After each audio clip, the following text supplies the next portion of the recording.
Bueno, buenas noches. Estábamos sacando la cuenta recién en la penúltima reunión del seminario anual de escuela de este año sobre la ética, el seminario de la ética. Y bueno, y hoy vamos a escuchar a Karina Olivera y Enrique Ratín. Empezás entonces, Karina. ¿Se escucha bien? ¿Preciso esto el micrófono? ¿O se escucha? Se escucha, ¿no? Sí, no hay tantos. Mi para acá se ¿Y en escucha. el Zoom se escucha? Creo que escucho un poquito. Bien. Ay, qué chiquita. Bueno, voy a comenzar. Le puse de título Entre mito y tragedia, una ética del deseo. Comienzo con un epígrafe de Vida secreta de Pascal Quignard. Desear es un verbo incomprensible, es no ver, es hacer, es buscar, no es hacer, es buscar, es añorar la ausencia, esperar, soñar, aguardar. En este seminario, Lacan se sirve del mito y de la tragedia para dar cuenta de la ética en la cual se sustenta la práctica analítica, que nada tiene que ver con el orden de los bienes, los ideales de felicidad y adecuación, ni con la moral, sino que apunta al sujeto y su deseo. Uno de los hilos que fui encontrando y me resultó interesante es la tensión entre saber, verdad y deseo, así como la relación entre mito y tragedia. Les comparto entonces las preguntas que guían este trabajo. ¿Cuál es la función del mito y la tragedia para el psicoanálisis? ¿Qué nos enseña Edipo y Antígona sobre la verdad, el saber y el deseo? Lacan plantea que el mito es lo que proporciona una forma discursiva a algo que no puede transmitirse a través de la definición de la verdad. El mito intenta responder a lo acuciante de la sexualidad y la muerte, el origen y el más allá. Constituye un recurso simbólico por el cual se intenta escribir un real que es de estructura y solo se manifiesta por sus efectos. En este sentido, el valor y función del mito radica en que posibilita una articulación entre simbólico y real. Por su parte, la tragedia representa un punto de encuentro entre el deseo y lo real, encarnado por el héroe trágico que se encuentra más allá del lenguaje y del orden simbólico. La tragedia está presente en el primer plano de nuestra experiencia y el drama del sujeto, la dimensión trágica de su existencia, tiene por trama, por textura, el mito. De esta manera, mito y fantasma, en tanto función que sostiene un deseo, son modos de velar el horror a esa verdad incurable que llamamos castración. Lacan se sirve de Lévi-Strauss, que analiza el mito de Edipo como si fuese un sueño. Asimismo, propone los mitemas, que son unidades de la construcción mítica que permiten comparar diferentes mitos y versiones. En el seminario 4, plantea que el asesinato de Polinice, hermano de Antígona, se sitúa en el mismo lugar que el incesto.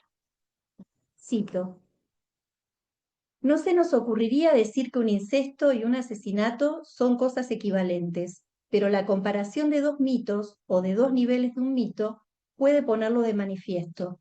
Lo que se aísla es siempre de algún modo lo más oculto, porque se trata de algo que en sí no significa nada, pero sin duda es portador de todo el orden de las significaciones. Si existe algo de esta naturaleza, en ninguna parte es más sensible que en el mito. Esta ficción presenta una estabilidad, implica que cualquier modificación supone al mismo tiempo alguna otra, sugiriendo así invariablemente la noción de una estructura. Fin de la cita. Por lo tanto, mito y verdad comparten una estructura de ficción. Expresa Lacan. Esa especie de molde dado por la categoría mítica, es un cierto tipo de verdad que por limitarnos a nuestro campo y a nuestra experiencia, por fuerza hemos de considerar como una relación del hombre con los temas de la vida y la muerte, la existencia y la no existencia. Pero empecemos con el mito y la tragedia de Edipo. La lectura que hacen Freud y Lacan son algo diferentes. Mientras que Freud pone el acento en la realización de un deseo incestuoso, Lacan se interesa por el deseo de saber de Edipo y su relación con la verdad. En octubre de 1897 le escribe Freud a Fliess: la poderosa influencia de Edipo Rey se vuelve inteligible. El mito griego explota una compulsión de cuya existencia todo el mundo reconoce haber sentido en sí mismo los indicios.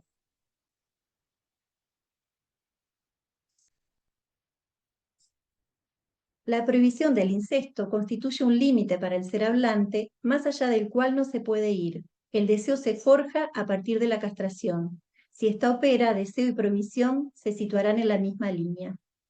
En el seminario 17, Lacan se refiere a Edipo como el mito de Freud, señalando que se trata de una construcción teórica de Freud, de una narración que intenta transmitir la constitución subjetiva.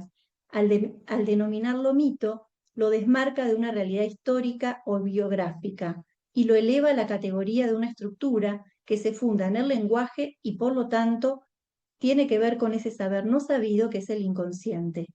Pero vayamos a la profecía y al mito de Edipo. El oráculo de Delfos predice que un día Edipo matará a su padre y se casará con su madre. Al enterarse, los reyes de Tebas, Layo y Yocasta, deciden abandonar a su bebé en la montaña con los pies atados para que muera, pero sobrevive y es adoptado por los reyes de Corinto. Años después, ya adulto, Edipo oye del oráculo la misma profecía y creyendo que sus padres adoptivos eran sus padres verdaderos, huye para evitar que se cumpla ese destino.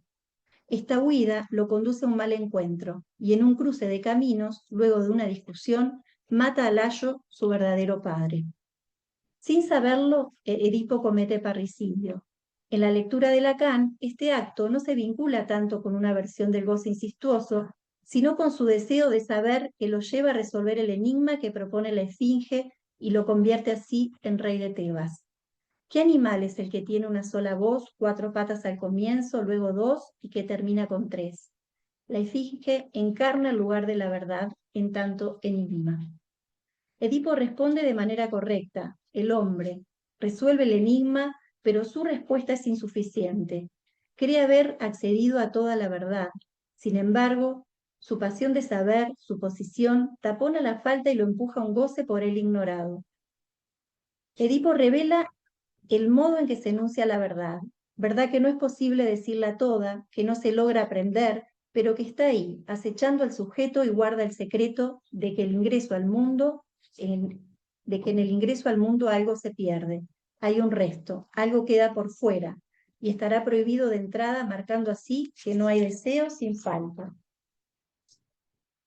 Edipo desconoce que su respuesta está en relación a su fantasma, así como los significantes amos que lo habitan, y ordenan sus actos, los cuales portan una maldición que lo antecede. Eso maldito, maldicho, se repite y pasa de una generación a otra, se transmite a sus hijos. Su propio nombre porta los vestigios de la T que su linaje padece. Edipo en griego significa pie hinchado. Su nombre porta una marca que remite a su origen y a su dificultad de caminar erguido, nombre que le dieron sus padres adoptivos por encontrarlos con los pies atados. Edipo, el de los pies hinchados, es hijo de Layo, que quiere decir torcido, y nieto de Laudaco, el padre de Layo, que es Rengo. Resuelto el primer enigma, convertido en rey de Tebas, se le presenta un nuevo problema a resolver: la peste. Una nueva pregunta en la cual ahora estará implicado, sin saberlo. Debe descubrir quién asesinó a Layo para detener la peste. Enigma que develará su propio enigma. Él es el causante de los males por cometer parricidio e incesto. Al saber esta verdad, se dirige al palacio y encuentra a su esposa y madre, Yocasta, ahorcada. Ante lo insoportable de esta escena, se arranca los ojos que caen como vendas. Ciego, se despide de sus hijas, renuncia a sus bienes y parte al destierro. Edipo encarna la castración, no está castrado, no tiene el complejo de Edipo, nos dice Lacan. Es un hombre completo porque no tiene padre, para nada. Su acto de arrancarse los ojos muestra la dificultad en asumir la castración simbólica que se desplaza entonces a lo real. Este encuentro trágico con la castración es una metáfora del encuentro con el objeto que se ha sido para el deseo del otro. La máxima distancia con el ideal, lo cual no tiene nada que ver con ninguna adecuación, sino con la asunción de una falta. La práctica analítica se orienta en función de dicho encuentro. Es lo que introduce el deseo del analista en tanto función, la máxima diferencia entre el ideal y ese objeto. Así como Freud hace de la tragedia de Edipo un mito fundante de la organización psíquica, Lacan va a situar a Antígona como punto nodal de la ética para el psicoanálisis y como una apuesta política que nos orienta respecto al tema del deseo, la función del deseo del analista y el fin del análisis. La ética concierne a un juicio sobre la acción, por eso Lacan propone una pregunta que vincula un acto. Acto y deseo quedan así vinculados. ¿Ha usted actuado en conformidad con el deseo que lo habita? Pregunta a sostener que implica una posición ética respecto al deseo y nos responsabiliza. Antígona revela la encrucijada que debe afrontar el sujeto en el intento de discernir su deseo y deletrear la forma en que éste se armó. Es desgajando sus letras y llevando el análisis hasta las últimas consecuencias que se puede hacer de un destino un estilo. Lacan se detiene en la noción de deseo puro y en la posición subjetiva irreductible que la heroína de Sófocles sostiene. Ella, sin temor ni compasión, no cede en su deseo. Nos dice que Antígona permite ver el punto de mira que define el deseo. Encarna el deseo en estado puro. Ella habita la zona límite entre la vida y la muerte, donde el rayo del deseo se refleja y refracta, culminando al brindarnos ese efecto tan singular que es el más profundo, el efecto de lo bello sobre el deseo. Es un señuelo que tapa el hecho de que allí ya no hay objeto alguno. Para Lacan lo bello se presenta como una única alternativa posible ante la amenaza de lo siniestro. La experiencia que el sujeto tiene de lo real es mediante lo bello y lo siniestro. Lo bello vela la cosa, traspasando ese límite nos aguarda lo siniestro. A Lacan le preocupa transmitir en este seminario una ética que ponga en el centro el deseo, cuya noción es compleja y paradojal, pues atraviesa una dimensión trágica al no dejar por fuera el goce. En todo caso, el deseo le hace de límite, de barrera a la cosa, que sería su centro de gravitación. La noción de goce atraviesa todo el seminario. Es articulada por Lacan al deseo de muerte. Nos dice, la posición de Antígona se sitúa en relación a un bien criminal. Su posición se diferencia de la posición de Creonte porque ella asume una elección motivada por ningún bien. Antígona acude a su hermana Ismene para que la ayude a obrar en conformidad con su linaje, que está teñido por el crimen y la tragedia. Tú que conoces las desdichas del linaje de Edipo, le dice. Ella carga con la desdicha y ceguera de su padre hermano, lo sostiene, es su bastón, su lazarillo. Su madre ha muerto a causa del crimen de su padre y también sus hermanos, uno defendiendo la ciudad y el otro atacándola. Entonces, Eteocles recibirá los honores funerarios, no así Polinice, cuyo cuerpo, debido a la tirana rey de Creonte, que le inflige la segunda muerte, quedará expuesto para ser comido por las aves. Aquí comienza la tragedia. Quien ose sepultar el cuerpo será castigado con la muerte. Antígona transgrede la ley de Creonte, su tío, sabiendo las consecuencias de su elección. A diferencia de Edipo, que comete un acto sin saberlo, Antígona sí hace su elección. Ismene, su hermana, le advierte. Como principio no conviene perseguir lo imposible, pero ella responde, será deleitosa la muerte, pues amada yaceré junto a quien me es amado.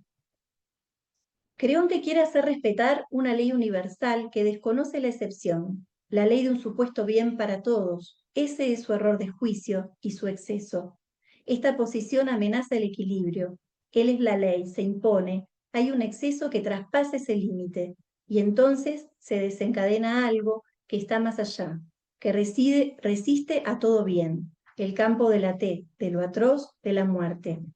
Antígona transgrede las leyes de la ciudad, no cede en su deseo, va más allá del significante y de la vida. Antígona lleva hasta el límite, esto es una cita, lleva hasta el límite la realización de lo que puede llamar el deseo puro, el puro deseo y simple deseo de muerte como tal. Ella encarna este deseo, dice Lacan. En este punto tenemos que considerar algo que también Lacan puntúa.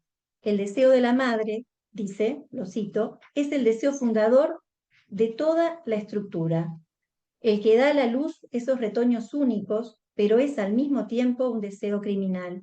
Ninguna mediación es aquí posible, salvo ese deseo, su carácter radicalmente destructivo. La descendencia de la unión incestuosa se desdobló en dos hermanos. No hay nadie para asumir ese crimen, excepto Antígona, que asume el deseo materno criminal e incestuoso sin mediación posible. Fin de la cita. Se refiere a Yocasta, la madre incestuosa de Antígona, de cuyo deseo no puede sustraerse. El deseo de Antígona está determinado por una cadena de repetición a la que está fijada. Elige ser la guardiana del ser del criminal. Eso es una cita. Encuentra en la muerte el final de esa desdicha, pero su elección la sitúa en un punto de repetición respecto de su linaje, así como identificación al rasgo inflexible de su padre. Asume su deuda. En el momento que discute con Creonte y éste le dice que no habrá igual trato para el malo que para el bueno, en referencia a sus hermanos, ella asume que está sola con su acto y responde: ¿quién sabe si en el Hades ocurre lo que tú dices? Ismena elige vivir y ella morir. Hay un exceso pulsional que la ley simbólica no logra ordenar. Su acto, va a decir Lacan, es inhumano. Ella encarna una pasión mortal que la arrasa, que va más allá del significante, pero al mismo tiempo traza con su acto la diferencia que separa la vida de la muerte. Allí radica su belleza, su brillo, remite al velo que deja emerger algo de ese horror fundamental, algo de la cosa, lugar en el que se constituye, por ejemplo, el arte, alrededor de ese vacío, alrededor de la cosa misma. Antígona encarna, nos va a decir Lacan, la pura y simple relación del ser humano con aquello de lo que es portador, a saber, el corte significante que le confiere el poder infranqueable de ser por y contra todo aquello que es. Si ella nos fascina es porque su imagen cubre la emergencia de la muerte, supone el velo último antes de la muerte. Hay algo que no puede ser mirado detrás de ese efecto de ceguera que nos produce su brillo. Bien, para concluir, una cita también del seminario que dice: el arroyuelo donde se sitúa el deseo no es solamente la modulación de la cadena significante, sino lo que corre por debajo de ella, que es, hablando estrictamente, lo que somos y lo que no somos, nuestro ser y nuestro no ser, lo que en el acto es significado, pasa de un significante a otro en la cadena bajo todas las significaciones. No hay otro bien que el que puede servir para pagar el acceso al deseo. Para concluir, les comparto un poema de Juarros que dice: no siempre la visión y la palabra coinciden hasta la suma del poema. Muchas veces solo quedan algunos núcleos o imágenes o roces, como si fueran los restos o las ganancias de un naufragio. Pero ¿acaso es otra cosa toda la poesía? Quizás se debiera entonces hablar aquí de fragmentos, de restos, astillas de poesía, trozos de materia, desnuda de los poemas que no terminaron de nacer.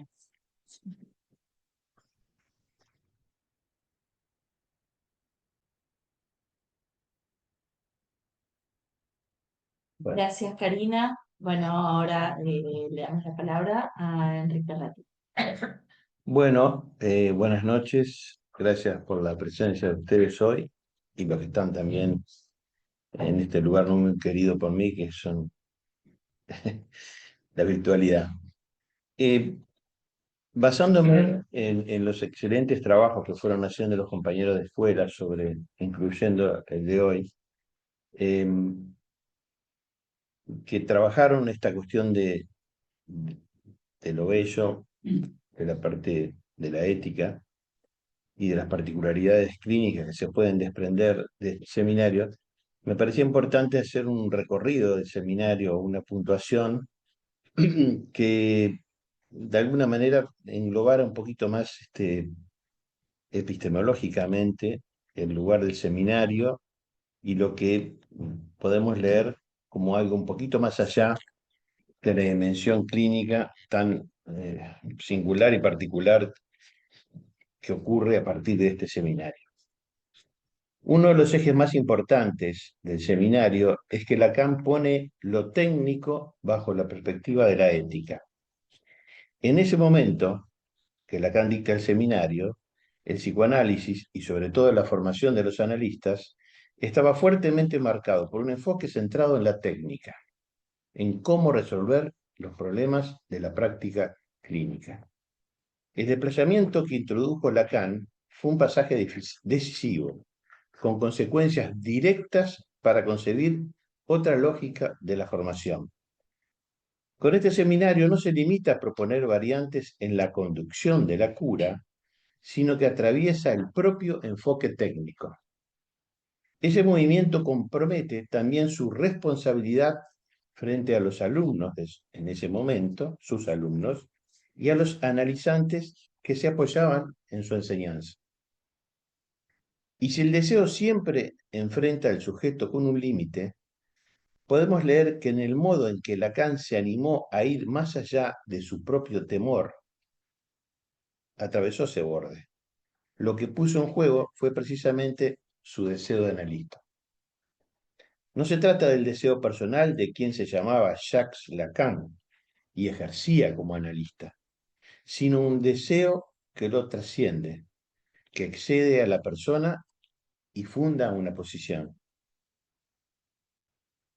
Ustedes saben que este seminario, por Lacan mismo, no quería que se imprimiera, que se largara, digamos, y eso tenía que ver con una cuestión política institucional en ese momento en París. De hecho, demoró mucho en salir, por mucho tiempo escamoteado. El abordaje técnico de la cura confunde el deseo del analista con algo personal y en ese momento le daba un nombre. ¿Cuál? La contratransferencia.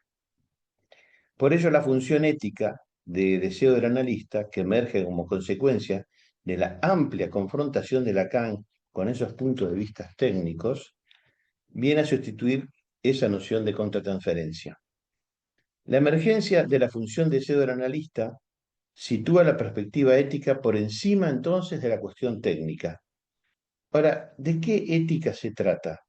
¿Cuál es la ética que la propia estructura de nuestra experiencia clínica nos impone? La ética implica siempre un juicio sobre nuestra acción, en la medida en que toda acción lleva consigo un juicio. En la cura, esto significa que el analista no solo interviene con palabras, por ejemplo, a través de la interpretación, sino también con el juicio que sostiene sobre su propia acción, aun cuando parte de lo que hace va a permanecer de lado para sí mismo.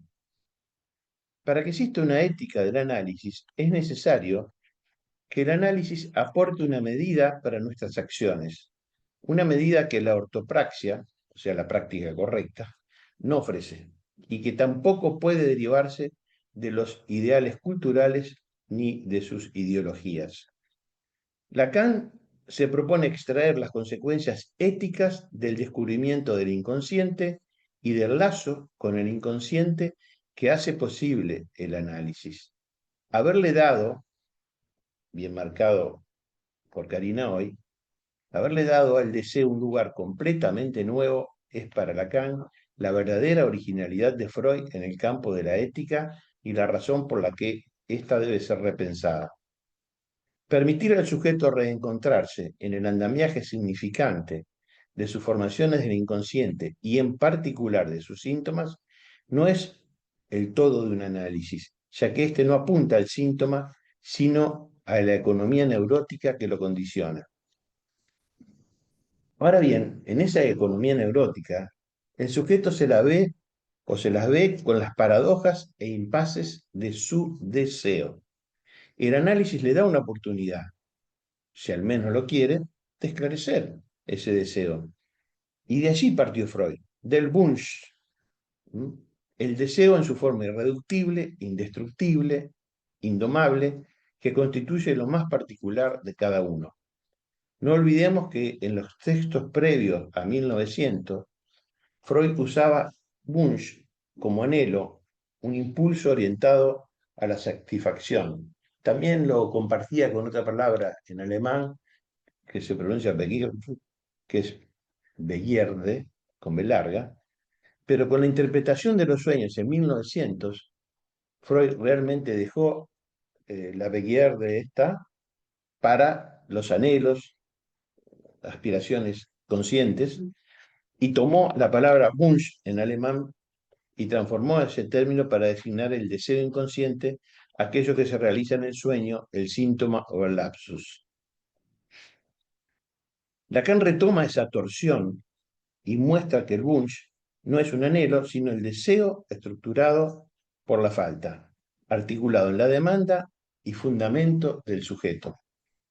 Allí donde Aristóteles situaba todo un registro del deseo, los deseos sexuales, por ejemplo, fuera del campo de la moral, refiriéndonos más bien a una bestialidad, Freud le devolvió al deseo su lugar, sin excluir la perversión polimorfa de sus formas infantiles, formas por ciertos aspectos indestructibles. Ahí Lacan ubicó el aporte específico de Freud al campo de la ética. La medida de nuestra acción, su medida ética, es la relación de la acción con el deseo que la habita. Esa es también la medida del acto del analista, y más aún porque el deseo del analista, situado por el analizante como deseo del otro, es el operador esencial en la interrogación ética sobre el sentido del deseo en su elucidación o aclaración. Vayamos entonces a la nueva pregunta que emerge al final del seminario, porque al final del seminario te van a encontrar que va a hablar del deseo del analista. ¿Qué es el deseo del analista si no es el de la persona fulana o fulano que ocupa el lugar de analista? La cuestión del deseo del analista, como la ética del psicoanálisis, lleva a Lacan a su confrontación con la ética de Aristóteles y la de Kant, con su problemática del soberano bien. Lacan se pregunta qué novedad introdujo Freud en la vieja paradoja del deseo. La respuesta, dice, está en el modo en que Freud distingue el principio de placer del principio de realidad. No son opuestos, como tantas veces se creyó, sino que el segundo regula el primero. El principio de realidad no suprime el placer, lo modula, lo posterga, lo hace posible dentro de los límites del mundo. Dice Lacan en este seminario el 25 de noviembre, el principio de realidad no es sino una modulación del principio del placer. Fin de la cita. Lo verdaderamente nuevo es que Freud descubre que el deseo no obedece a ninguno de los dos. Su orientación no es el bien ni la adaptación, sino algo que va más allá. Jouissance, el goce. En palabras de Lacan, lo cito, el deseo no busca el bien, sino el más allá del placer. El 9 de diciembre.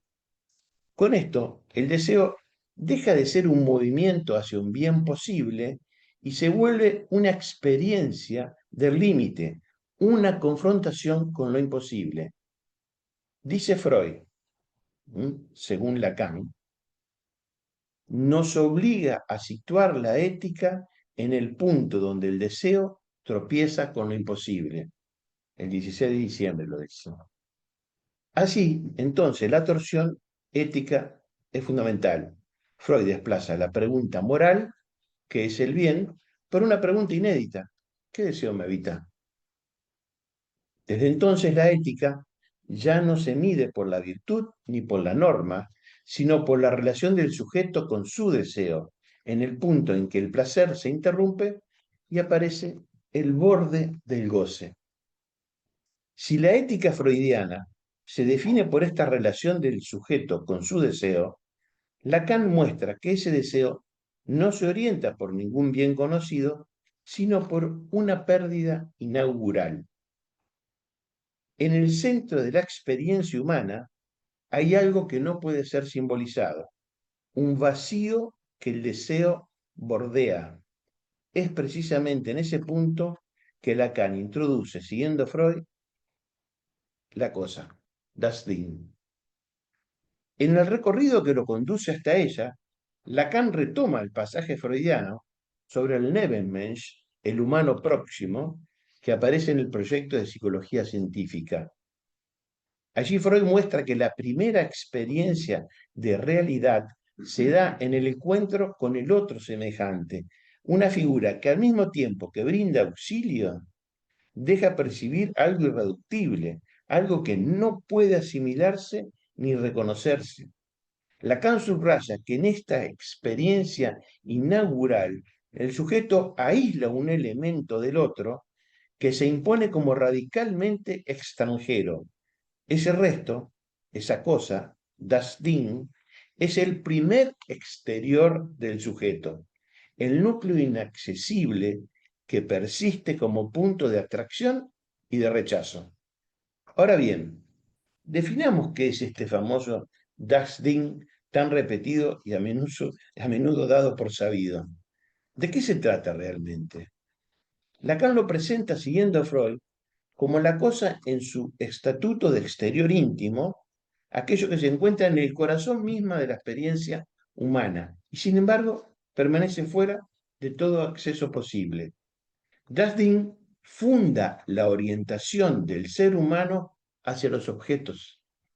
Es lo que funda la acción hacia los objetos, que solo puede funcionar o pueden funcionar esos objetos como sustitutos regulados por esa falta inaugural. Todo deseo apunta a algo del orden de la cosa, pero siempre desde una distancia que la ley mantiene. Por su persistencia, ese elemento, esa cosa, das Ding, es el primer exterior del sujeto, como dije, extranjero e incluso hostil, es el primer exterior íntimo alrededor del cual se va a orientar todo el recorrido del sujeto, a lo cual se referirán sus expectativas y sus deseos.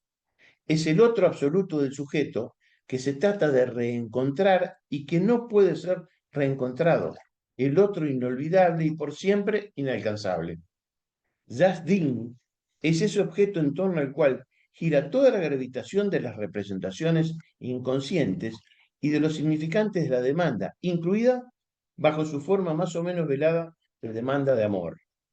El descubrimiento freudiano y su audacia consistió entonces en reconocer que el deseo, que ahí viene, incestuoso, expresa esta estructura fundamental, el intento imposible de colmar la falta en el otro. Por eso introduce Edipo Freud. Por eso Freud sitúa en la prohibición del incesto el principio mismo de la ley, la condición que ordena el deseo y que al mismo tiempo lo mantiene a distancia de su cosa. ¿Se entiende? Que el Edipo no es el cuentito de la revista Para Ti o Vosotras, no sé cómo se llama ahora. ¿Eh? Es decir, la madre, la cosa materna, ocupa el lugar de Das Ding. El deseo por la madre no puede satisfacerse, pues eso sería el fin. La abolición de todo el mundo de la demanda que estructura el inconsciente. Tenemos que entender que a la distancia respecto al Das Ding es la condición misma de la palabra, del sujeto. Lacan extrae la consecuencia ética del paso este que fue franqueado por Freud. Dice, el soberano bien, que es Das Ding, que es la madre, el objeto del incesto, es un bien prohibido y no hay otro bien. En la clase del 27 de enero del 60, Lacan trabaja directamente esta noción de Das Ding y articula su equivalencia con el soberano bien aristotélico, mostrando que en Freud ese bien no es otro que el incesto, la madre, la cual implica que se trata de un bien estructuralmente prohibido. La ética entonces comienza cuando el sujeto plantea la cuestión de ese bien y descubre que el objeto de su deseo es por él mantenido siempre a distancia. Esta estructura del deseo es la del deseo último del incesto, íntimamente ligada a la ley de su prohibición. Lacan se compromete luego en este seminario a la exploración de lo que el sujeto ha podido elaborar y que transgrede la dialéctica del deseo y de la ley. Esas transgresiones hacen jugar una relación al deseo que franquea ese lazo de la prohibición, que reencuentra más allá de la ley una relación con lo real del Dasdin, no sin consecuencias, obviamente. Se trata de explorar lo que estas tentativas y sus consecuencias nos enseñan. Ahora bien, estas tentativas abren tanto a la dimensión de la jouissance, del goce, la que puede ejemplificar la antimoral de Sade, como a la vida de la sublimación y también, por ejemplo, a la aventura de la ciencia. Lacan sostiene que además de independizarse de la Das-Ding humana, confiándose enteramente a las estrictas de las matemáticas, la ciencia intentó a su modo responder a la exigencia de Das-Ding, buscando conocer aquello que se repite, lo que vuelve siempre al mismo lugar, aquello que él va a llamar lo real. No es sin razón, sin duda, que en la audacia de Freud, hombre de deseo, haya habido primero un hombre de ciencia. En el curso de su recorrido, Lacan llega precisamente a leer una de las audaces construcciones de Freud para dar cuenta de la repetición, su hipótesis de la pulsión de muerte. Esto que traía Karina. Lacan reconoce allí un punto necesario de profundidad que indica el punto de lo infranqueable que Lacan designa como el de la cosa. Es decir, que el campo de batalla de nuestra experiencia guarda la mayor relación con ese más allá de la barrera donde se organiza la inaccesibilidad del objeto en tanto objeto de goce y asimismo la defensa contra el deseo. El 8 de junio, en ese seminario dice, lo que constituye el punto de tropiezo del deseo, el obstáculo a su realización, es que el campo innombrable del deseo radical es el campo de la destrucción absoluta, del deseo de muerte. Antígona. Lacan articula que lo que constituye el punto de tropiezo del deseo, aquello que lo confronta con su límite, es precisamente ese campo innombrable del deseo radical, que se enlaza con la destrucción absoluta, con la vertiente de la pulsión de muerte, el deseo de muerte, el querer muerte. Así, con Antígona y su terrible deseo de muerte, es que Lacan interroga el punto central de aspiración del deseo, el punto central de esa gravitación que sitúa el lugar del deseo en la economía del goce. Antígona, la muchacha tan terriblemente voluntariosa, es a sus ojos un jalón esencial en la investigación de lo que el sujeto desea y contra lo que se defiende. El drama de lo que quiere Antígona, de lo que se apunta a su deseo, la conduce a un extremo en el que se sostiene sin temor y sin piedad, colocada en ese límite del destino que atañe a las desgracias de los labdácidas. La hija del incesto encarna, al franquear ese límite, el deseo puro, el deseo radical, en tanto es deseo de muerte. Hago una cita. Los labdácidas eran una dinastía real de la mitología griega, con su centro en la ciudad de Tebas, marcada por una serie de desgracias y maldiciones que se transmiten a lo largo de generaciones. Fundada por Cadmo y llamada así por Lábadaco, el abuelo de Edipo, esta familia experimentó eventos como el incesto, el parricidio, el fratricidio y la muerte en batalla, culminando en la tragedia de Edipo y la lucha de sus hijos por el trono de Tebas. Encuentro que ninguna patología la determina en eso, lo del deseo puro. Si franquea ese límite hasta morir realmente por ello, es porque su hermano, cualquiera haya sido su crimen, tiene derecho a su cultura. Tiene ese derecho porque su nombre ha hecho de él un humano, su nombre. El valor imborrable y único de su ser se debe al lenguaje, al poder que tiene la nominación de instaurar al sujeto. Lacan lo dice así cuando plantea que Antígona se presenta como, lo cito, la relación pura y simple del ser humano con aquello de lo que es milagrosamente portador, a saber, la excisión significante que le confiere el poder infranqueable de ser contra viento y marea lo que es. La figura implacable de Antígona abre a una cuestión que puede parecer desenfrenada. Si la búsqueda del bien, tanto del soberano bien como del servicio de los bienes, se presenta como una coartada del sujeto, una defensa contra la elucidación de su deseo, en cierto modo, una ilusión, ¿hasta dónde podemos ir en el análisis, en la perspectiva de deshacer las ilusiones que hacen barrera al deseo? Esa es la pregunta que nos hace este seminario. Es precisamente en ese punto donde emerge explícitamente la cuestión, hasta entonces implícita, del deseo del analista. El analista sabe, debe saberlo por la experiencia de su análisis, y no solo por el corpus de conocimiento que tenga, que el deseo, en cuanto a exigencia metonímica de otra cosa orientado y aspirado por el Dasein, se realiza implicando necesariamente la muerte. Sabe que la lejana cuestión del soberano bien está cerrada, que él no lo tiene y que no lo hay. Lacan formula entonces que lo que el analista puede dar no es otra cosa que su deseo, como un analizante, con la salvedad de que se trata de un deseo advertido. En la clase del 29 de junio agrega esta pregunta: ¿qué puede ser un deseo tal? El deseo del analista nominalmente. Fin de la cita. Formular así en ese momento del seminario que el deseo del analista como pregunta es plantear la diferencia entre ese deseo y el querer muerte hasta el cual Antígona empuja su deseo. Pero es también plantear que el deseo del analista debe estar advertido del límite donde se plantea la problemática del deseo, una problemática que es central para todo acceso a su realización. Está advertido de lo que es la ley del deseo. Sostener una posición responsable en la dirección de una cura implica haber encontrado ese límite que uno no franquea demasiado tiempo sin un riesgo muy alto. Este seminario esclarece una formulación anterior de Lacan sobre el fin exigible del análisis de un analista. No joda.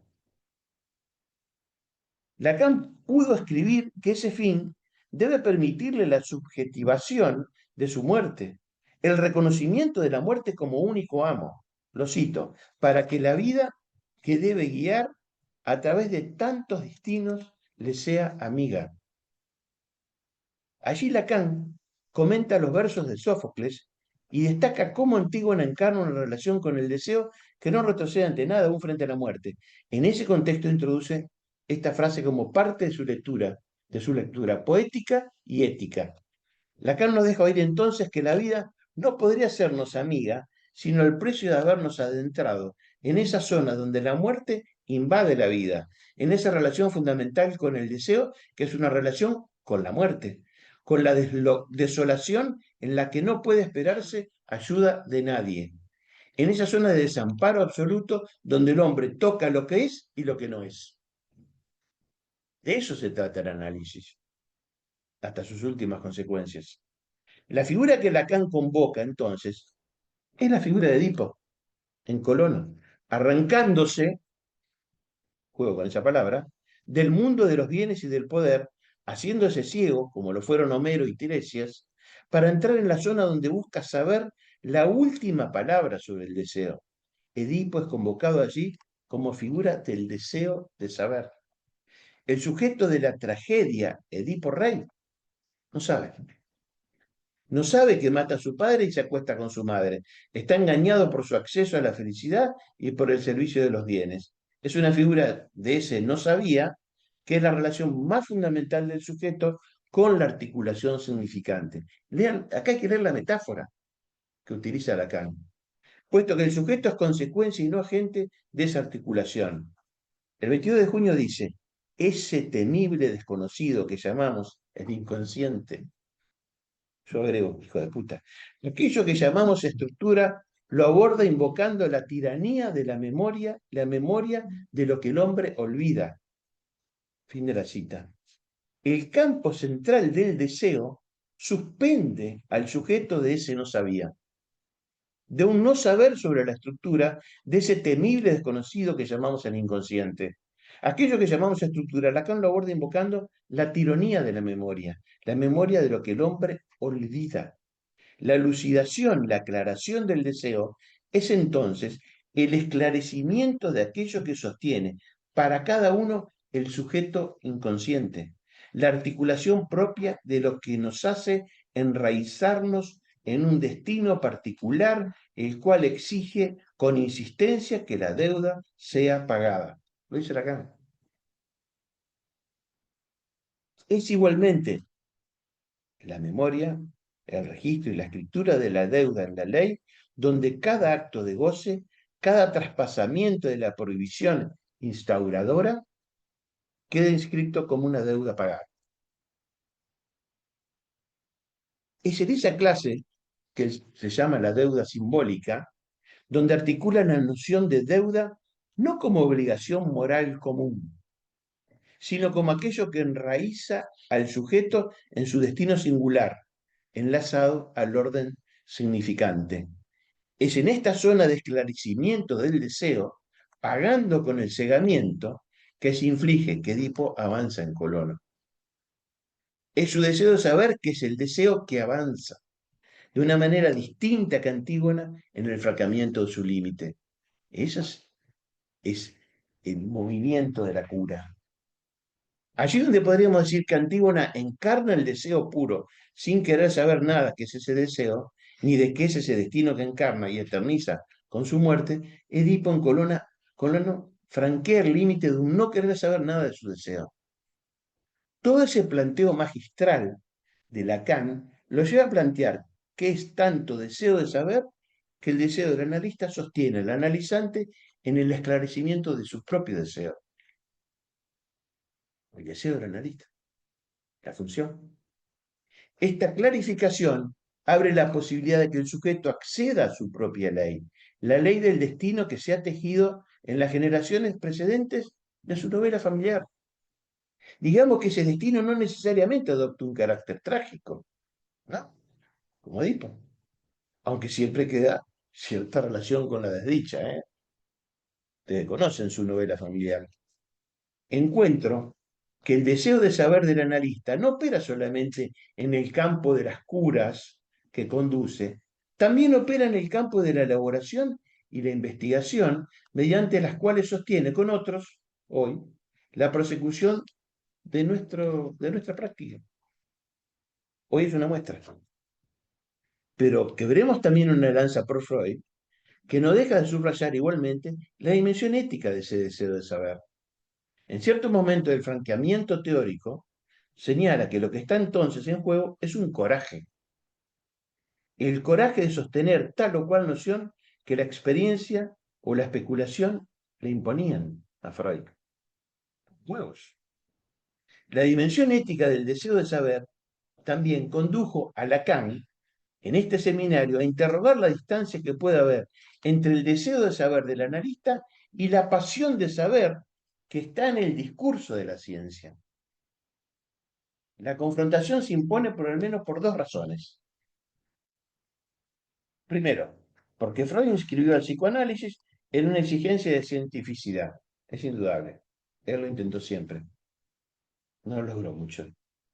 En la fecha de este seminario, Lacan no retrocede en hablar del psicoanálisis como una ciencia del deseo.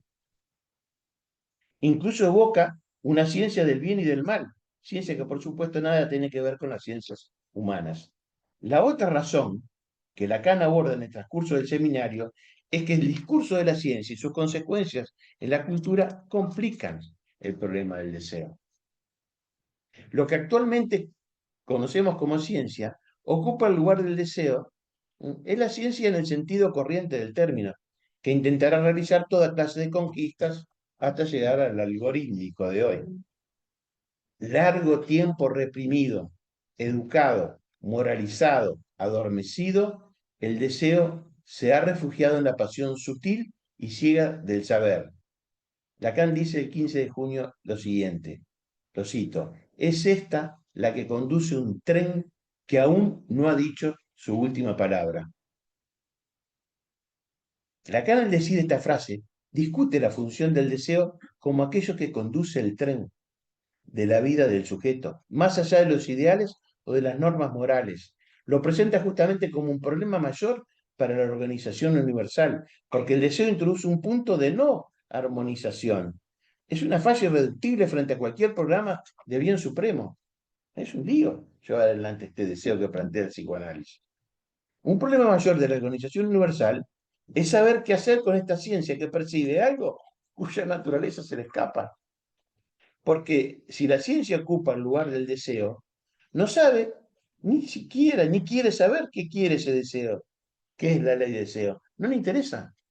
Hoy Álvaro ponía en el chat de nuestra escuela un chiste gráfico de una casa espectacular, un analizante, un analista que está hablando, creo que del basurero.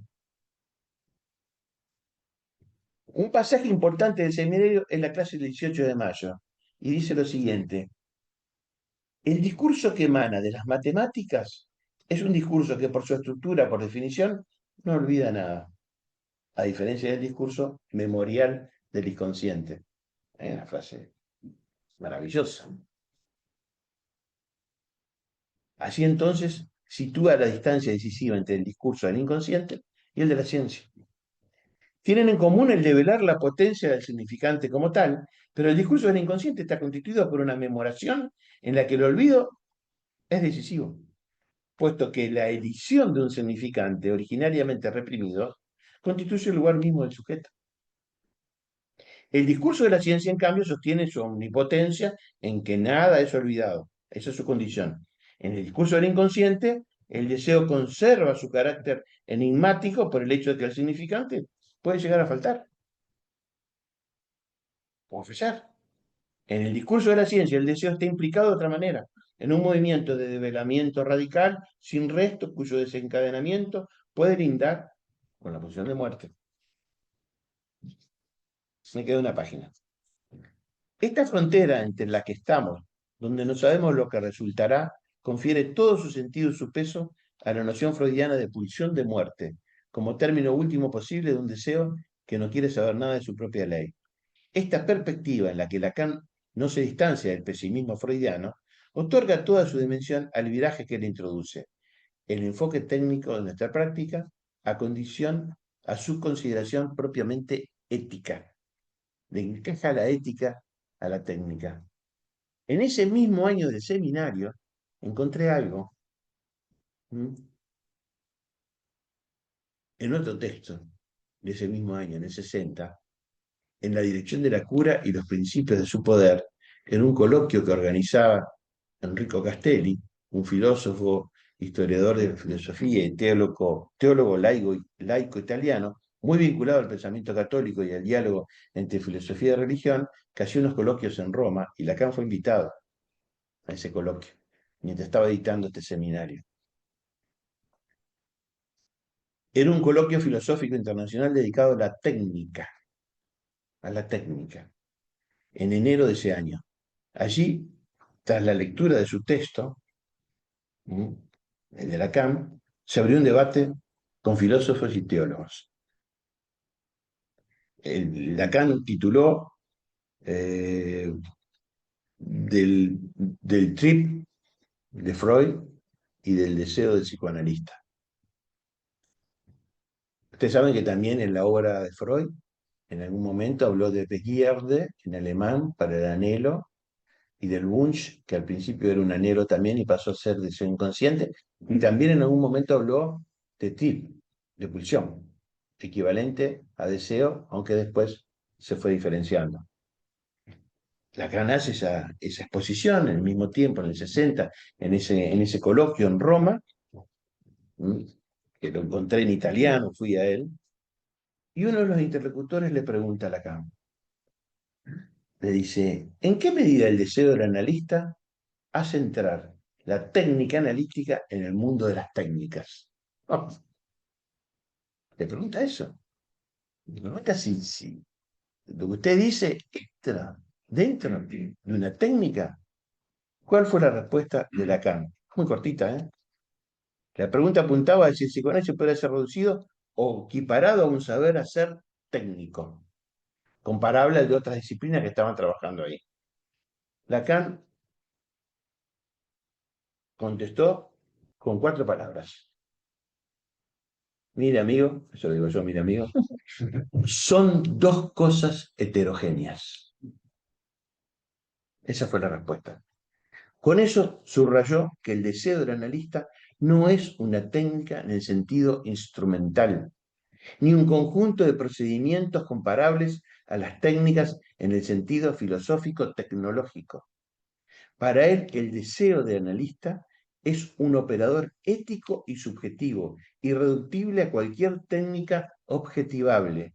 La subordinación de la práctica analítica a la exigencia ética la refiere en efecto a una modalidad del deseo radicalmente heterogénea a la modalidad del deseo que se ha puesto al servicio de la explotación tecnocrática.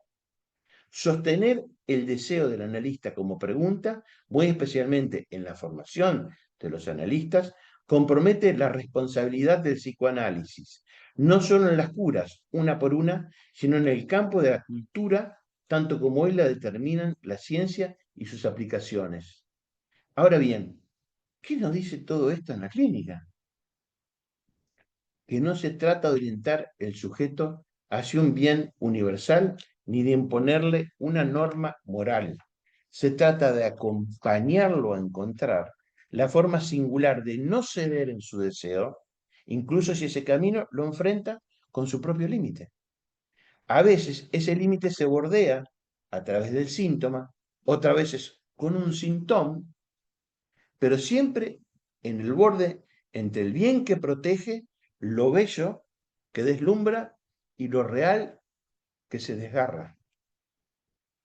En definitiva, la enseñanza de Antígona sigue viva. El psicoanálisis no propone un ideal de vida nueva, sino una ética para cada quien, allí donde pueda sostener su deseo sin quedar atrapado en la ilusión de un bien universal ni desbordado por el brillo devastador de lo real. Concluyo. El analista no ofrece un bien ni garantiza una técnica. Sostiene un deseo advertido. Ese es el nombre ético del acto analítico. Bien.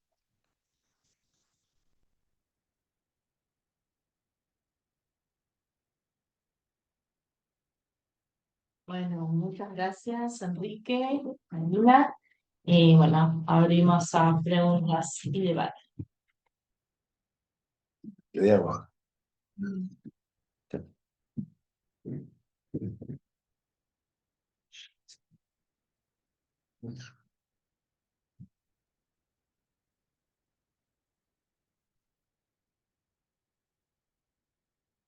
¿Eh? Pensé que estaba la comida. Perfecto. No, estamos bien, bien. Prepárate para el seminario. Viene corto todavía. Sí. Entonces,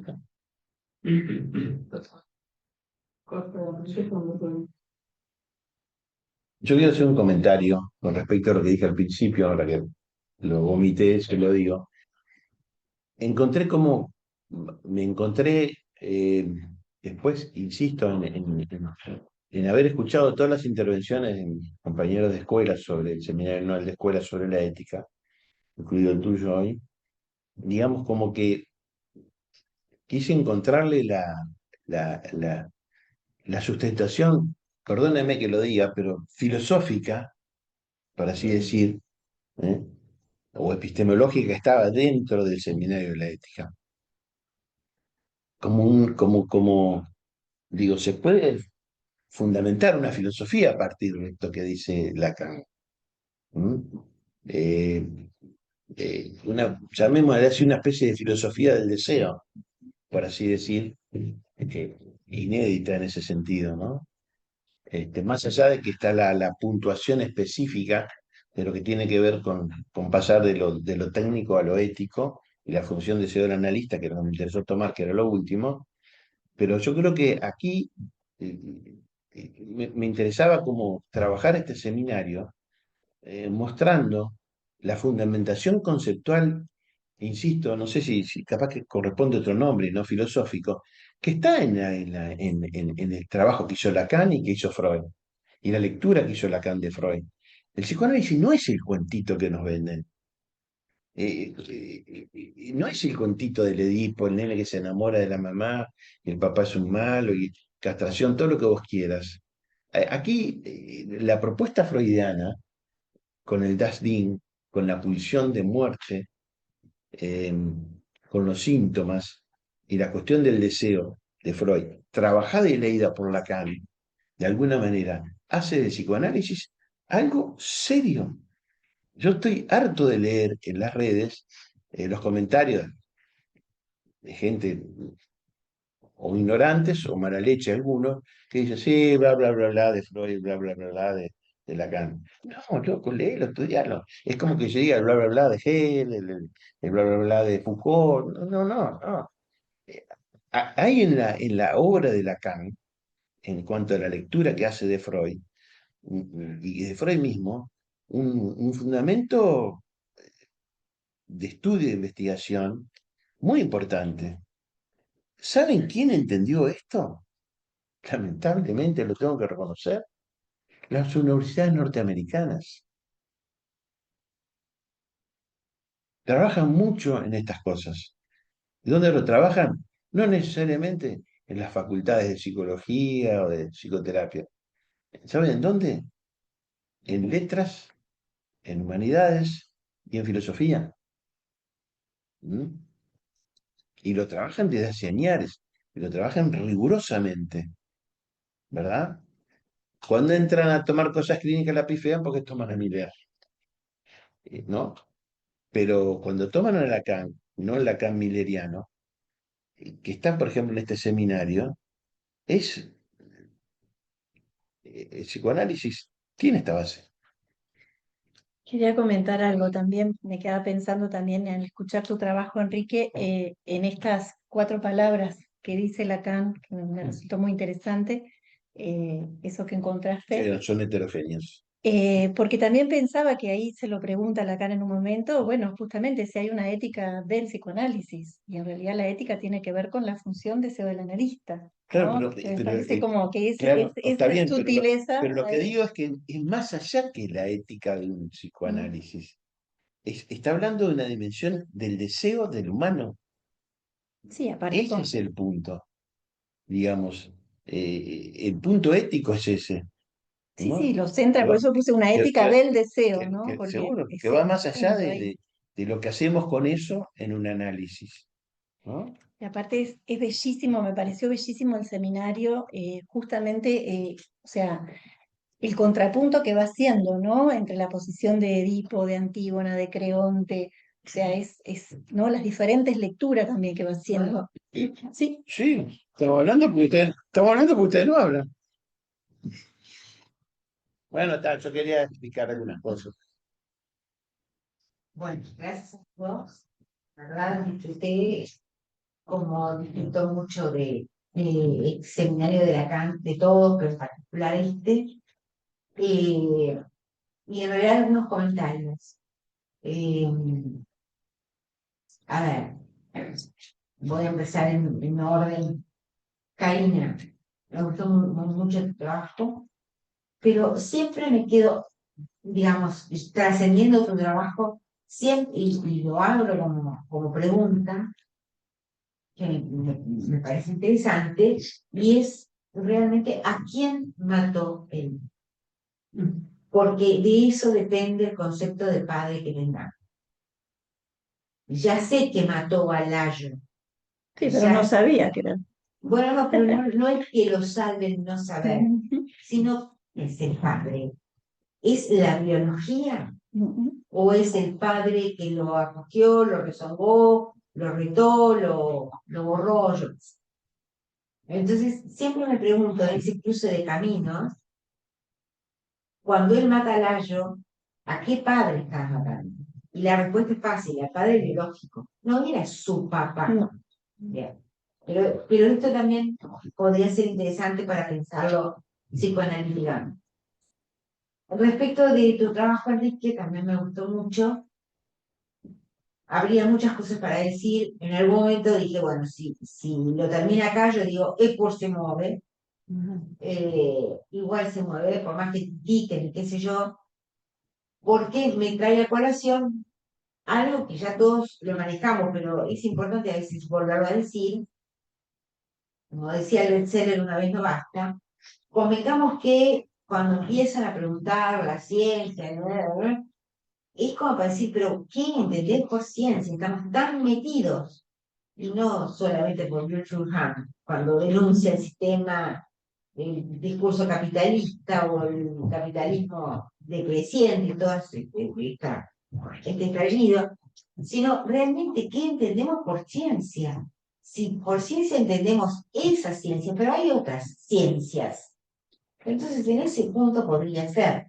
De todos modos, igual me parece que está bueno considerar que es un arte en esto de poder ayudar no al bien, singularizarlo, porque, y ahora un enroque de tu texto respecto de cuando trabaja Karina la parte de Antígona, y vos que en algún momento también trabajás,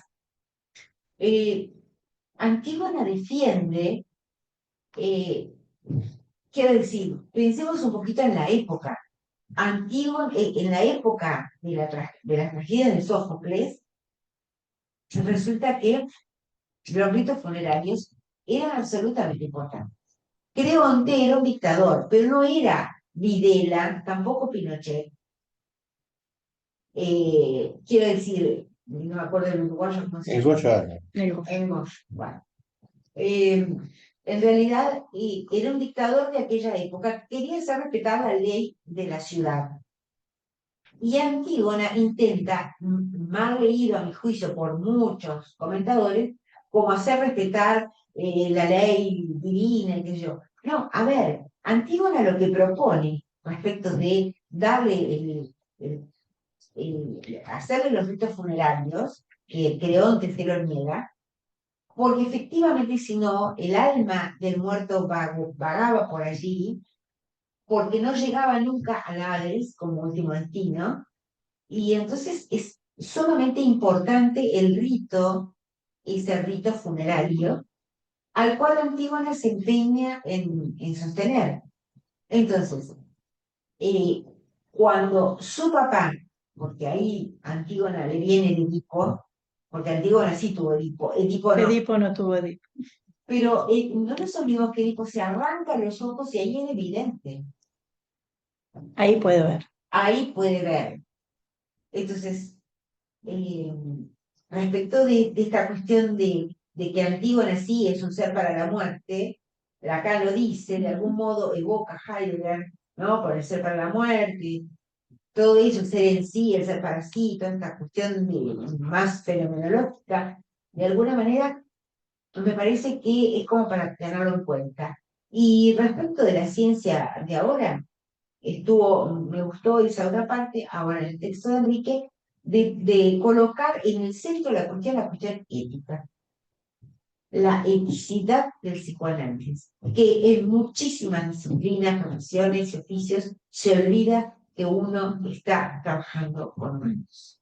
Hoy en una conversación con alguien muy importante para mí, me decía, lo que pasa es que se olvidan en muchas profesiones, asuntos, carpinteros, oficios, no estoy hablando, se olvidan de que uno trabaja con y para humanos. Y ese sesgo de humanidad es lo que está perdido como forma de hablar. A ver, un montón. Ya que estoy al lado, como la palabra primero, no le iba a decir, se me ocurrió ahora con el comentario de Celia. Alguna vez recuerdo haber dicho justamente, Celia era la que estaba frente a uno más, estábamos hablando de un planteo ético. Yo recuerdo haber dicho de que no puede haber, no me imagino ninguna ética de nada que no esté sustentada, apoyada de una ética del humano, ¿no? Punto uno. Subrayando esto que tú decís, Sí, sí. digamos, en la reunión de escuela. Lo que sí venía de antes ya era este basamento epistemológico planteado así acerca de una ética del deseo, que es un planteo justamente donde la técnica, se me ocurre, ¿cómo haber otra técnica que no sea la que se desprende de un soporte que es justamente filosófico, en esto que planteabas como, bueno, hacer un basamento, se me ocurre eso, con esa palabra, epistemológico, así, bueno, sobre esto, por esto la técnica. O sea que hay una inversión también en eso. Es una pregunta que hago también, no sé si por ahí.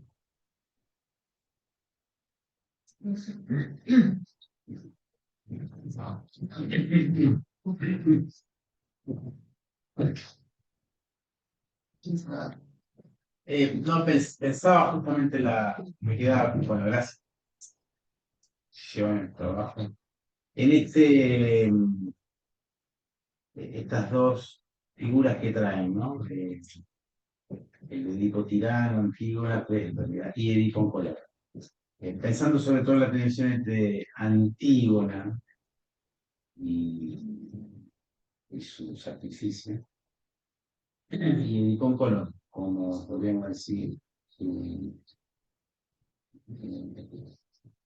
su poder emprender una marcha pudiendo ver otra cosa, ¿no?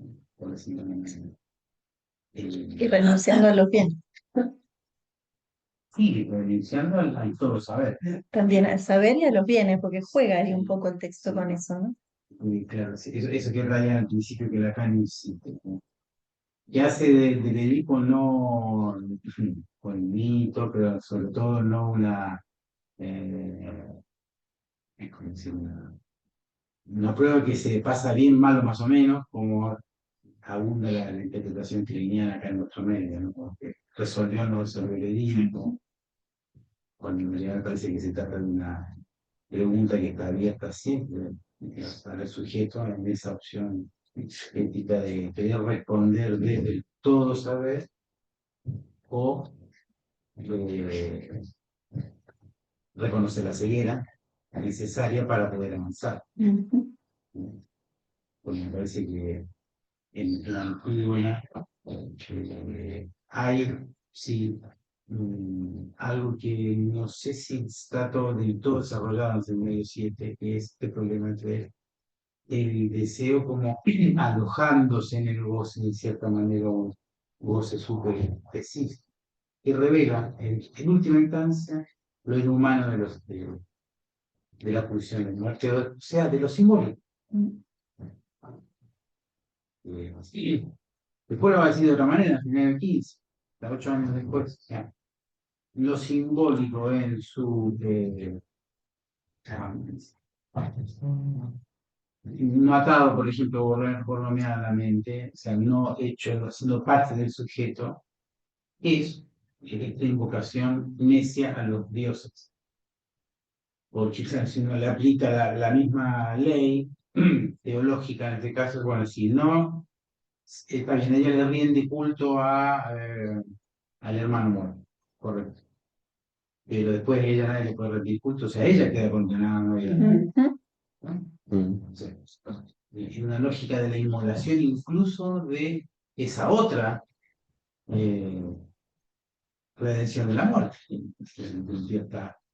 Ese es el préstamo tramposo de lo simbólico, de suponer que justamente por ser algo ligado a lo simbólico, nuestro cuerpo, trascendemos.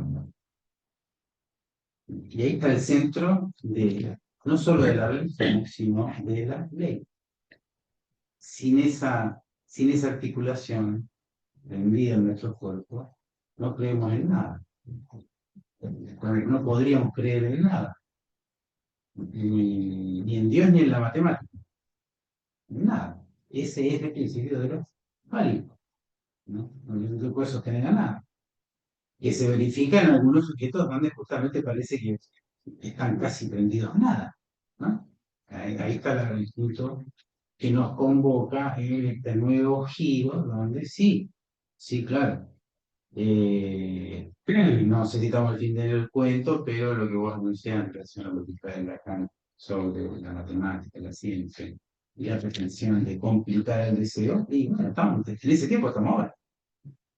No digo que se murió el deseo ni nada por el estilo.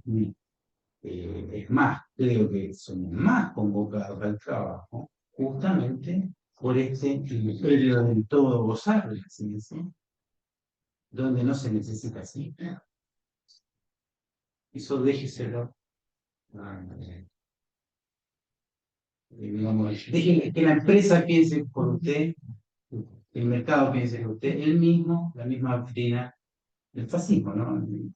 El Führer piensa por usted, no tiene por qué te preocupar. Usted empiece por comer, por trabajar, por tomar cerveza y la fiesta de fin de semana y adorar al fin. ¿No? Es lo mismo. Bueno, eso, como en ese tiempo y ahora también, genera muchos síntomas, mucha demanda de subjetivación, mucho deseo, ¿no? Pulsando por ser reconocimientos. Tengo que decir, creo que lo simbólico, no atado a lo real, sin producciones de sentidos imaginarios y ilusoras que era necesaria, es humano. Absolutamente. Ustedes saben.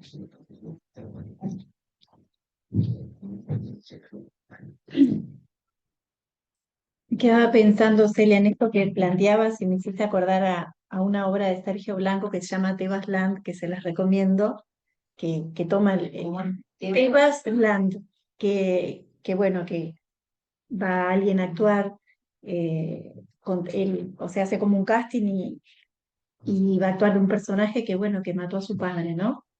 Y entonces empiezan a hablar del mito de Edipo. Entonces, en una él le dice, pero no es un parricida Edipo, porque él no sabía que era su padre, ¿no? Es esto que vos traías y juega con ese punto, ¿no? A mí me parecía interesante el contrapunto, bueno, en ese asesinato, que tal vez no fue un parricidio porque no era su padre, pero bueno, ese acto que comete sin saberlo, ¿no? Y Antígona que comete su acto a sabiendas, digamos, ¿no? Me parece como bien interesante. Ese contrapunto. Sí, sí, hay una clara diferencia. Para el Zoom, sí. Sí, Sí. ay, sí. Sí, está bueno eso. Y en realidad, mientras les escuchaba a los dos hablando de Edipo, de Antígona, por supuesto que hay una diferencia radical entre Edipo y Antígona, pero me acordaba de un libro que estoy leyendo, que de paso lo recomiendo, para saber bien quiénes son los lápidas. Sí, y quién está casado con quién, si quieren saber el chusmerío de esa época, en realidad se trata de una historia, ¿no? Pero que recobra mucho el espíritu griego de sus siglos, ¿no? Que es de Califatides Timandra, en donde ella habla de los Abdácidas, habla de estar con, bueno, de hecho, de grande lo dice en la primera página, si no pasa nada, es la mujer de Alcibíades, y está muy bueno como chusmerío de la época, digamos, ¿no? Las enseñanzas de su madre, y eso por un lado me había quedado pensando porque mientras los escuchaba era como que me remontaba al libro que estoy leyendo y, y bueno, y lo de la técnica, yo creo que está bien planteado porque en realidad el psicoanálisis es tan casero y artesanal, no es que, yo recuerdo hace muchos años, Enrique me contó que una compañera de facultad de él, cuando había abierto el libro de la Randoitum, se había decepcionado porque dijo, pero ¿cómo? Porque pensó que la Randoitum era como el libro de los sueños de la Sí. niñera. Entonces, si ella soñaba con una escoba, si soñaba con una escoba, 17 la tenía desgracia. 15. Si soñaba con, Y soy muy bueno, no sé, no tengo ni idea. Lo que quiero decir es, y no hay nada, y yo creo que lo dije la otra vez, no recuerdo ante quiénes estábamos, que alguien me dijo que me había, que me había sido infiel, ahorita fuerte, ¿me escucharon? Que me había sido infiel porque había soñado con arañas, porque había consultado ChatGPT Sí. por las arañas, por unas arañas que aparecían en el sueño. Y el ChatGPT le contestó bien, haciendo alusión a la parte mitológica de lo que podría significar las arañas, que yo. Ahora, que el gato es es un animal doble, porque gato y araña, no se me ha ocurrido, y la araña del arañazo tampoco, y el juego de palabras tampoco. Entonces, no hay una técnica soñante. Y también recuerdo que cuando llegué a Uruguay, a Montevideo, la pareja de una amiga me dijo que su analista, en Uruguay era esto, él se cansaba y a punto tal de que ya no le contaba más, porque él soñaba muy a menudo con el obelisco, y entonces el analista le decía que estaba soñando con el palo. ¿Y qué pasaba? Él estaba cerca del obelisco y en el obelisco se había dado una cierta imagen. Pero es como soñar con el mar y la madre, soñar no es eso, es a medida. Y nadie va, y no es magia, no va a resolver, es como acomodar la cruz que cada uno lleva. Andrés. Andrés. Bien, primero agradecer a todos el trabajo que hay está muy bien articulado, muy bien escrito, ¿no? Está serio, ¿no? De tragedia, de tipo, de color, como qué es lo que el psicoanálisis, tanto como el de acá, tanto más, ¿no? De la tragedia, como decir. Me gustó mucho cómo lo transmitiste y quería agradecerte. Este, y de tu presentación, Enrique, también me parece que es una presentación muy interesante, justamente por eso que decís, porque es el intento, digamos, no epistemológico de situar esta cuestión del deseo y del anhelo. Y quería hacerte una pregunta, pero en relación a lo último que planteas, ¿no? En relación a esta filosofía del deseo, digamos, ¿no? Vos planteas. ¿Vos pensás que algo de esa filosofía del deseo es lo que después Lacan retoma cuando trabaja el discurso del analista? ¿O pensás, digamos, que de alguna manera es a través del discurso del analista como ponemos a jugar, digamos, el discurso del psicoanálisis, debería decir, como ponemos a jugar, digamos, esa lógica del deseo al trabajar, por ejemplo, las producciones culturales, digamos, de lo humano? Eso es, digamos, Bueno, gracias por las preguntas y las intervenciones, ¿no? Yo creo que de alguna manera eh, la lectura de este seminario y esto que Lacan propone, este seminario, tomando estos hallazgos freudianos, o sea, creo que este seminario permite, digamos, realmente alejarnos, digamos, de, de lo específico de la tragedia griega, en tanto la tragedia en sí mismo de esa familia, eso no era familiar.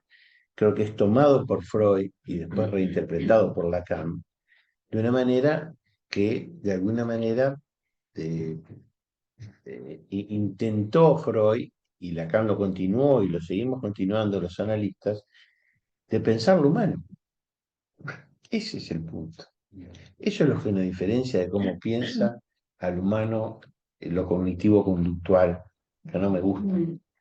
No me gusta, no me gusta porque deja fuera el deseo y deja fuera el inconsciente. que Freud haya utilizado las tragedias griegas para mostrarlo me parece algo magistral, a condición de que podamos salirnos de esta cuestión específica. Lo que intentaba decir con esto de lo filosófico es que tiene que ver con que es un seminario que muestra, digamos, de qué se trata lo humano. Ese es el punto. Con respecto a la pregunta que vos hacés, y después, sí, los cuatro discursos son una forma de Lacan, digamos, presentificar o presentarnos la forma en las cuales el sujeto se las ve en la vida, por así decirlo, ¿no? Y, y el discurso del psicoanálisis tiene que ver con esto, obviamente, ¿sí? Evidentemente. Pero yo creo que el punto está, que hasta podríamos decir lo que trae Shelley y demás, no importa mucho quién mató Edipo, si mató al padre o no mató al padre, aunque entiendo el concepto, ¿verdad? Justamente lo que trae Shelley es muy interesante porque hasta podemos incluso desprendernos de esa trama edípica también. Yo le leo muy finamente a Lacan lo que dice en el seminario de las formaciones del inconsciente y la relación del objeto, él da vuelta el Edipo freudiano. ¿Mm? Dice, lo importante, dice ahí, no es el Edipo en tanto Cuentito. eso, sí, el De cuentito. estructura. No, pero dice algo más. Dice, no es lo importante que tenemos que entender en la dimensión clínica no es que el niño desea a la madre, sino el deseo de la madre hacia el niño. Lacan lo da vuelta, Claro. lo da vuelta, pero así, en forma radical. ¿Mm? Que- Claro, sí, Los lugares, ¿no? sí. Digo, toda la obra de Freud utiliza el Edipo y toda la obra de él, de alguna manera, eh, sí, va saliéndose de eso y haciendo su obra epistemológica, digamos, de la condición humana, ¿verdad? Lacan lo retoma, fina, lo pule, digamos. Todavía no llegó y que Sí, va a está en el pulir, 7 que va a ya, pulir ¿no? más a Lacan. Creo que principalmente yo, O y creo que el y mismo, muchos de ustedes no van a ver esa persona que va a seguir. ¿Eh? pero pensaba que, claro, acá en el seminario 7 ya todo esto, él mismo después, Sí, ¿no? Si pero lo pensamos que en quiero el decir nuevo, es que, lo que quiero decir es que el tema me parece a mí, incluso con la ciencia y demás, sí, eh, que es cierto lo que dice Celia, que la ciencia hay que ver qué quiere la ciencia, pero no sé lo que quiere. La ciencia quiere y ha hecho cosas buenas, de las cuales esto que estamos usando hoy, lo hizo de las ciencias matemáticas y las ciencias físicas. Estamos de acuerdo y trabajan y me parece muy bien. Este, pero es necesario, digamos, la dimensión humana que tiene que ver con el deseo. Si no está en juego eso, no está sí, nada. Hasta el matemático si uno agarra un libro de matemáticas muy serio, donde hay puras fórmulas y números, en algún momento utiliza metáforas. sí. Utiliza metáforas de la literatura, de otras cosas. No puede salirse de la condición humana metafórica en relación a la condición del deseo como puesto en juego. Y eso me parece que... Pero no es porque no lo Una, puedo creer. una, No, es que intenta, no, hasta la claro, matemática es porque pura, tiene que acceder, digamos, tiene, claro, bueno, pero intenta forcluirlo, como dice en algún momento en la ciencia y la verdad Lacan, pero no lo logra. pensaba Y no va a que lograr nunca. una comentario chiquito, pensaba, ¿no? En esto que se está conversando justamente, en esto de una ética del deseo y cómo la tragedia permite esta articulación entre saber, deseo y verdad, que me parece que después Lacan la va a retomar en el 12, Sí, ¿no? pero es la forma, En relación a la de- existencia y a en la no forma, existencia, como dice la él, ¿no? forma de Humana. explicitar la condición humana. Claro. Quiero ver una cita muy breve que dice, en conclusión, la inteligencia artificial puede ser un asistente tecnológico o un servicio de salud mental de bajo umbral, pero no reemplaza la complejidad, la ética y el factor humano que define la práctica del psicoanálisis. Autor de inteligencia artificial. Menos mal. Inteligencia artificial. Claro, Muchacha, me parece que se confesó. ahí, ¿no? Asumió, pero ahí me parece que en relación a esto de la inteligencia artificial, pensaba que el punto no es que se intente humanizar a la inteligencia artificial, sino que el humano se está deshumanizando. Este punto que vos traías me parece importantísimo. Con eso no puedo. Felicitaciones, me gustó mucho y lo que se viene trabajando. Quizás un comentario que me suscitó, ¿no? Vos, Karina, varias veces hablaste de encarnaduras. Cuando te referiste a Edipo, que encarnaba la castración.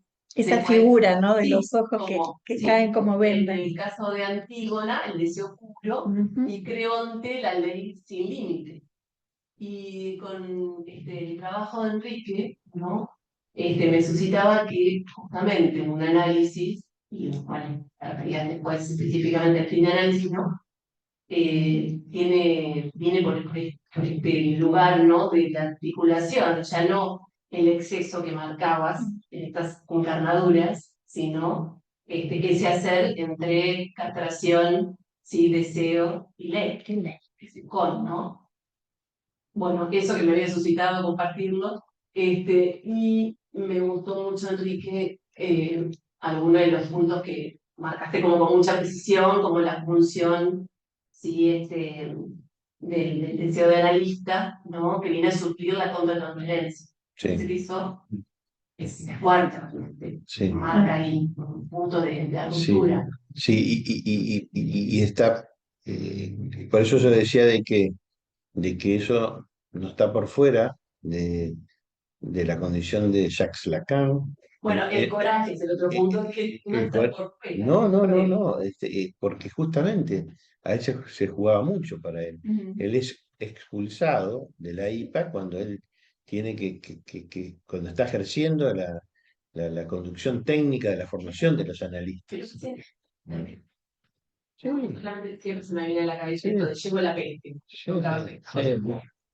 Y también Freud, en 1920, cuando el ya tenía, ¿no? Todo su trabajo, su andamiaje, y publica, ¿no? En actos. Sí, la genialidad de Freud que pudo haber conceptualizado lo que ya se venía diciendo, de alguna manera, pero conceptualizó, claro, en la época victoriana, ¿no? Entonces ponen la dimensión. Pero la cuestión también está en eso que traes vos de la función de deseo del analista, digo, y llevando la especificidad de un análisis, lo importante también es saber que al fin de un análisis, Y el límite. de eso voy a trabajar en la próxima clase del seminario, las diferentes propuestas que hizo Lacan en relación al fin de análisis, al menos 3, yo creo que muestra claramente que en definitiva es un acercarse de una u otra manera a esa cuestión de Darín, sin tener esa consecuencia trágica. Claro, eso es lo que muestran las tragedias. Claro, pero el fin de análisis no es sin una cierta mortificación, digamos.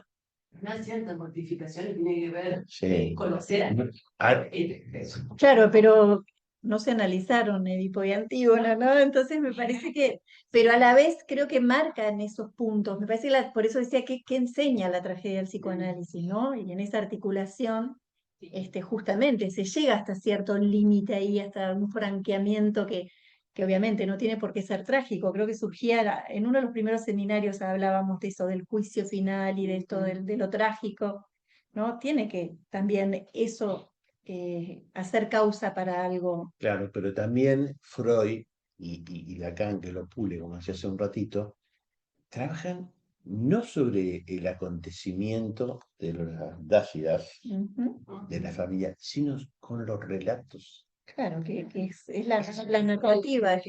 Eso es lo interesante, es con el relato, trabaja con lo poético, por lo poético de las tragedias Ujú. de Sófocles. Lo otro que me pareció muy preciso, que quería agradecerte, cuando justamente abordando la digno, hablas que es lo que orienta hacia el objeto.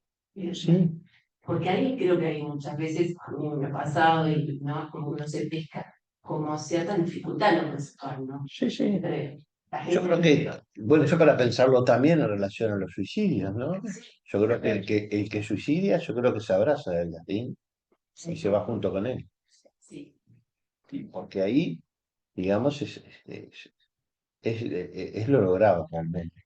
Digamos, la vida es el alejamiento del jardín, que La máxima nos diferencia. marca el condicionamiento neurótico, por así decirlo, a seguir en cuanto a la estructuración fantasmática, en cuanto a representaciones de los objetos, para eso oral, anal, fálico, lo que fuera, que de alguna manera son alejamientos en ese sentido de lo incestuoso y del dasdín, porque no olvidemos que la estructuración de lo fantasmático, el sujeto neurótico, digamos, o el sujeto en sí mismo, vamos a sacar la dimensión de la neurosis, digamos, se estructura como tal, como sujeto, a partir de una defensa frente al dasdín y de la libre construcción. Son defensas frente, ¿verdad?